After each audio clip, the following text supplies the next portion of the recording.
In today's video, I'll show you how to change your ActiveCampaign account password in just a few steps. First, log into your ActiveCampaign account and open your dashboard. From the left-hand menu, click Settings. Now open the Account Settings area and scroll down until you find the Password section.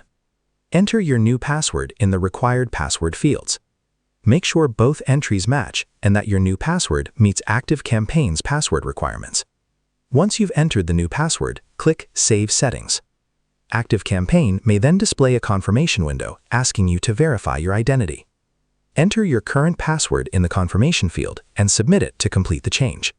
Your ActiveCampaign password should now be updated. The next time you sign in, use your new password instead of the old one. If you don't remember your current password, use the password recovery option on the ActiveCampaign login page instead of trying to change it from inside your account. And that's how you change your password in ActiveCampaign. Share this video and subscribe for more helpful tutorials.